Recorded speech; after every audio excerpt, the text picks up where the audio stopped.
नेक में एक large space होती है। इस स्पेस को हम लार्ज ट्राइंगल्स में डिवाइड करते हैं। एक हमारे पास interior triangle of the neck होता है और एक हमारे पास posterior triangle of the neck होता है। ये जो interior triangle of the neck and the posterior triangle of the neck होता है, ये हमारे पास डिवीजन किसकी मदद से होती है? दिस स्टर्नोक्लेइडोमास्टाइड मसल की वजह से। ये स्टर्नोक्लेइडोमास्टाइड मसल जो है, इसका ओरिजिन हमारे पास स्टर्नम और क्लेविकल से होती है और इंसर्ट हमारे पास ये कहाँ होती है? मस्टॉइड प्रोसेस में। ये हमारे पास नेक की लास्ट स्पेस को anterior triangle of the neck में and posterior triangle of the neck में डिवाइड करती है। उसके बाद अगर हम फर्स्ट हम एंटीरियर ट्राइंगल ऑफ द नेक पढ़ेंगे, उसके बाद हम posterior triangle of the neck को पढ़ेंगे। Anterior triangle of the neck की अगर हम बाउंड्रीज की बात करें तो इसमें हमारे पास सबसे पहले आ जाती है मिड लाइन ऑफ द नेक, जो हमारे पास चिन से स्टार्ट होती है और स्टर्नम तक जाती है। दिस वन, ये हमारे पास mid line of the neck है। उसके बाद हमारे पास इसकी सेकंड जो हमारे पास ये फ्रंट एंटीरियर बाउंड्री थी, इसकी पोस्टीरियर बाउंड्री जो हमारे पास होती है anterior triangle of the neck की, anterior margin of the sternocleidomastoid muscle, और इसकी सुपीरियर बाउंड्री या बेस ऑफ द ट्रायंगल जो है वो हमारे पास border of the mandible angle से तक, और फिर from the angle of the mandible to the mastoid, ये हमारे पास anterior triangle of the neck को बनाते हैं। अगर हम इसको एक और डायग्राम से देखें, ये वाले, अगर हम यहाँ से देखें तो ये हमारे पास anterior triangle of the neck है। एंटीरियर ट्रायंगल ऑफ, हमने इसकी क्या क्या बात की कि एंटीरियर बाउंड्री जो है हमारे पास ये चिन से स्टार्ट होगी और जगुलर नॉच ऑफ द स्टर्नम यहाँ तक जाएगी। इसकी जो पोस्टीरियर बाउंड्री थी ये हमारे पास इंटीरियर मार्जिन ऑफ द स्टर्नोक्लेइडोमास्टाइड, इसकी पोस्टीरियर बाउंड्री, और इसकी जो बेस या सुपीरियर बाउंड्री है वो हमारे पास lower border of the mandible से लेके एंगल ऑफ द मैंडिबल, और फिर एंगल ऑफ द मैंडिबल से लेकर हमारे पास मेस्टाइड प्रोसेस तक जाती है। स्नेल से अगर अब हम देखें तो स्नेल में भी सेम यही डायग्राम है। यहाँ पे mid line of the neck, sternocleidomastoid and lower border of the mandible, angle of the mandible तक, और एंगल ऑफ द मैंडिबल से लेके मेस्टाइड प्रोसेस तक, और ये हमारे पास anterior triangle of the neck बनाते हैं। अब हम anterior triangle of the neck के बाद हम फर्दर इसकी sub division of the triangles को देखेंगे। जो sub division of the triangle है, यानी कि जो हमारे पास further interior triangle of the neck में फर्दर स्मॉल ट्रायंगल्स जो प्रेजेंट है, वो हमारे पास दो मसल्स के थ्रू बनते हैं। एक हमारे पास डायगेस्ट्रिक मसल और दूसरी superior belly of the omohyoid muscle से। अब हमारे पास जो डायगेस्ट्रिक मसल है उसकी हमारे पास दो बेली हैं, एक interior Bailey of the digastric muscle और एक posterior Bailey of the digastric muscle. और आर्मोहॉइड मसल के भी हमारे पास दो पोर्शन है, एक हमारे पास सुपीरियर बेली ऑफ द आर्मोहॉइड और एक हमारे पास इंफीरियर बेली ऑफ द आर्मोहॉइड। लेकिन जो सुपीरियर बेली ऑफ द आर्मोहॉइड है यही ओनली पार्टिसिपेट करती है interior triangle of the neck की सब डिवीजन, यानी कि स्मॉल ट्रायंगल बनाने में। इसका रूल है inferior belly of the omohyoid, anterior triangle of the neck में इसका कोई रोल नहीं है। Anterior belly of the digastric muscle हमारे पास lower part of the mandible के इनसाइड से ये ओरिजिन होती है और इंसर्ट करती है इंटरमीडिएट टेंडन में, जो कि खुद अटैच होता है हाईआइड बोन के साथ। Posterior Bailey of the digastric muscle हमारे पास डायगेस्ट्रिक नोच ऑफ द मेस्टॉइड प्रोसेस से इसका ओरिजिन होता है और इंसर्ट करती है फिर से इंटरमीडिएट टेंडन, जो कि खुद किसके साथ अटैच है? हाईआइड बोन के साथ। Superior belly of the omohyoid हमारे पास lower part of the hyoid bone से ये ओरिजिनेट करती है और इंसर्ट करती है इंटरमीडिएट टेंडन में। इंटरमीडिएट टेंडन जो खुद हमारे पास रिब्स में अटैच होता है और साथ स्टर्नम के साथ अटैच होता है, और इसकी दूसरी एक बेली आगे इंफीरियर बेली ऑफ द आर्मोहॉइड। लेकिन हमें ट्रायंगल ऑफ द नेक के लिए डायगेस्ट्रिक मसल और आर्मोहॉइड, इन तीनों मसल्स का अच्छे से पता होना चाहिए। उसके बाद हमारे पास यहाँ पे एक और मसल है जो कि हमारे पास है स्टर्नोहायोइड मसल। हमें ये चीज़ याद रखनी है कि हायोइड से लेके स्टर्नम तक जो मोस्ट मीडियल की तरफ हमारे पास है वो हमारे पास स्टर्नोहायोइड है, और स्टर्नोहायोइड से लेटरल की तरफ आर्मोहॉइड मसल होगी। ठीक है। Anterior belly of the digastric muscle, posterior Bailey of the digastric muscle और मैंडिबल। अब इन तीनों के दरमियान में हमारे पास जो एंगल बनता है उसे हम सब मैंडिबुलर ट्रायंगल कहते हैं, या फिर हम इसे डायगेस्ट्रिक ट्रायंगल कहते हैं।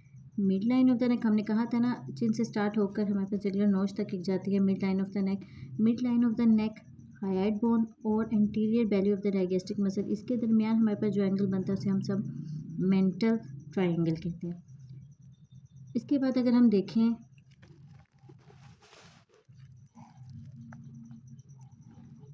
sternocleidomastoid muscle and superior belly of the omoid। हमने कहा था ना स्टेर्नोहाइड से लेटरल की तरफ आपने जाना है और फिर वहाँ पे क्या होगा, superior belly of the omoid, superior belly of the omoid, sternocleidomastoid and posterior belly of the digastric. इन तीनों के दरमियान में ये जो एंगल हमारे पास है इसे हम कैरोटिड ट्रायंगल कहेंगे। और लास्ट में superior belly of the omoid, sternocleidomastoid और मिड लाइन ऑफ द नेक, इनके दरमियान में हमारे पास जो ट्रायंगल बनेगा उसे हम कहेंगे मस्कुलर ट्रायंगल।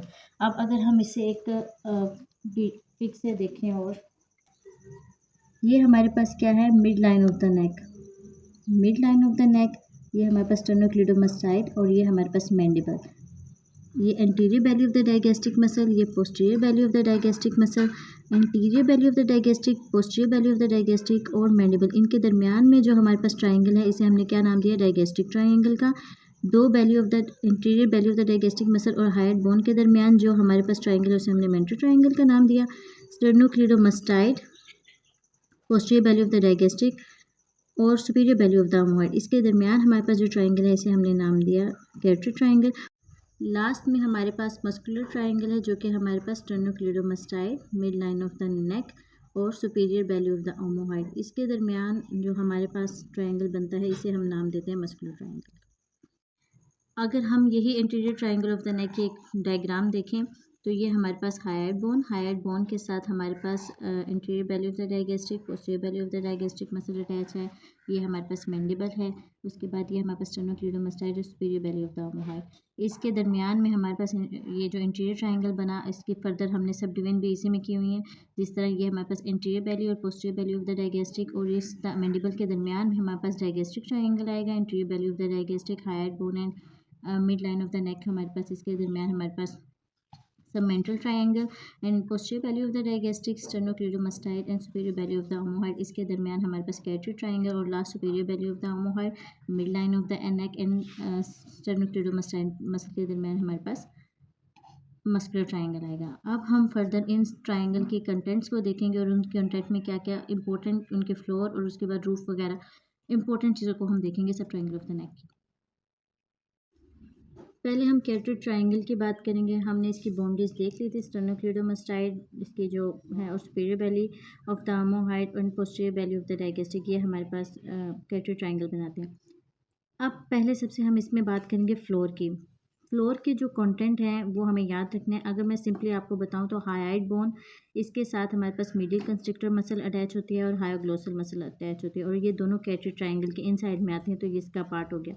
उसके बाद hide bone and thyroid cartilage और हाइड बोन, इनके दरमियान हमारे पास एक मसल होती है जिसे हम कहते हैं थायरोहाइड मसल, और थायराइड कार्टिलेज के साथ हमारे पास एक अटैच होती है मसल जिसे हम इन्फीरियर कंस्ट्रक्टर मसल कहते हैं। इसका मतलब inferior constrictor, medial constrictor, hyoglossal, hyoid bone, thyrohyoid muscle and thyroid cartilage, ये सब हमारे पास फ्लोर का पार्ट हो गया। अगर मैं आपको इसे और इजी करके बताऊं, ये हमारे पास थायराइड कार्टिलेज है और थायराइड कार्टिलेज के साथ मैंने आपको क्या कहा, कौन सी मसल अटैच होगी, इन्फीरियर कंस्ट्रक्टर मसल।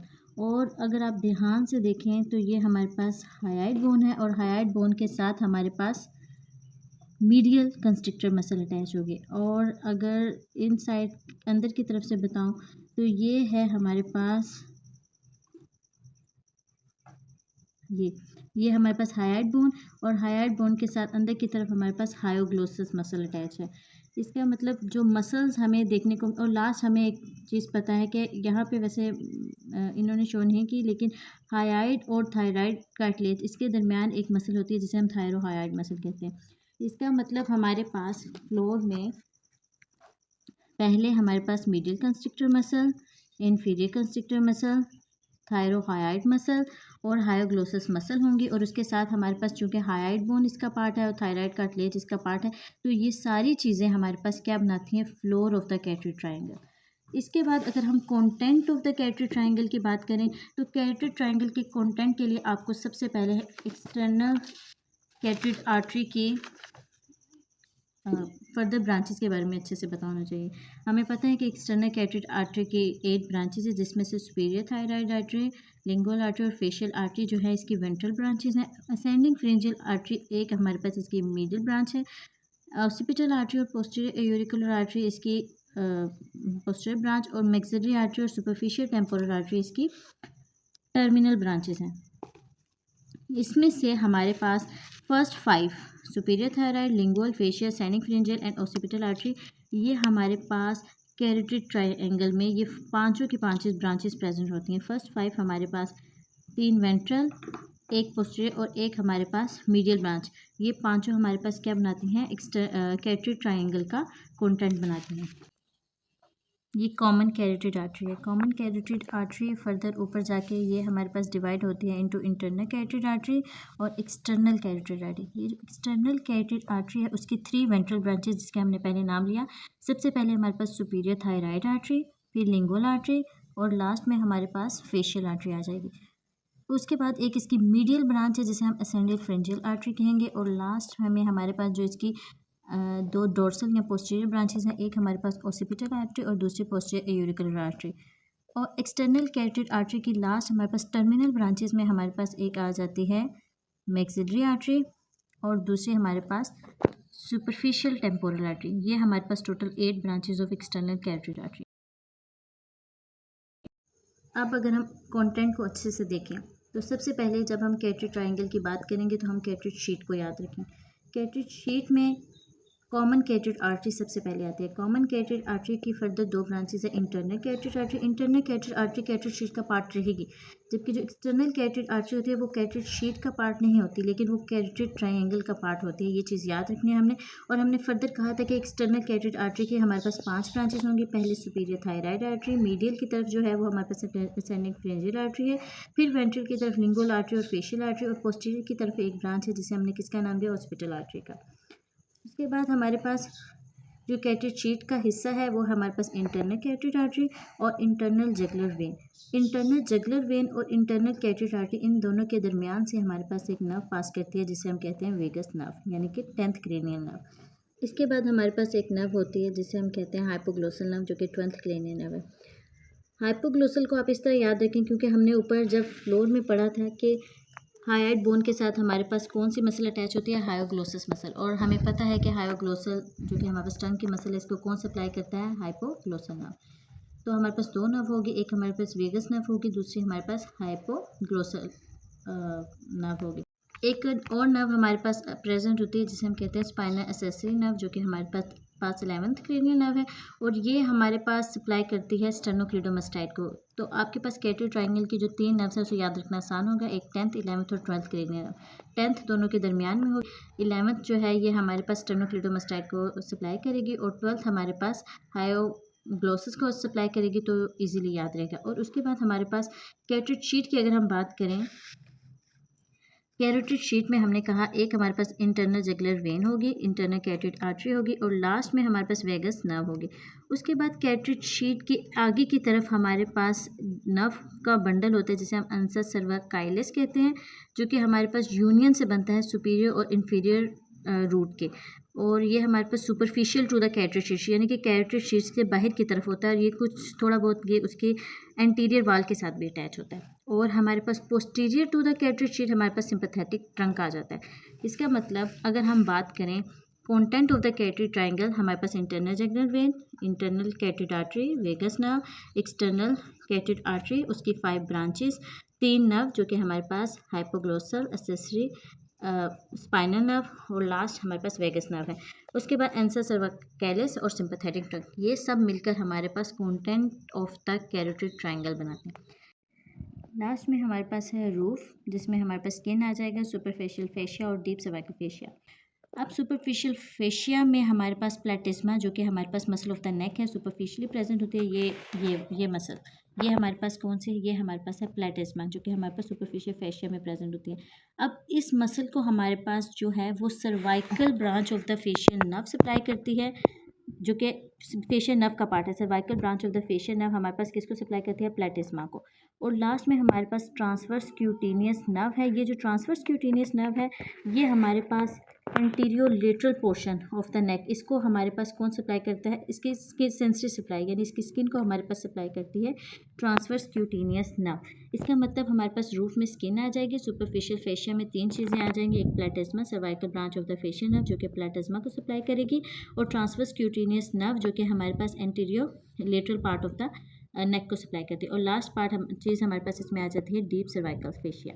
तो इस तरह हमारे पास scattered triangle of the neck भी कंप्लीट होगा।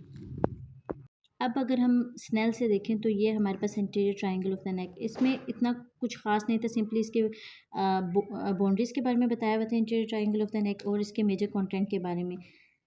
बीडी में interior triangle of the neck के बारे में हमें डिटेल से बताया हुआ था, तो बीडी से मैंने आपको इंटीरियर ट्रायंगल ऑफ द नेक वगैरह कवर करवाया, और उसके बाद हमने मीटर से इसकी थोड़ी डायग्राम वगैरह देखी हैं।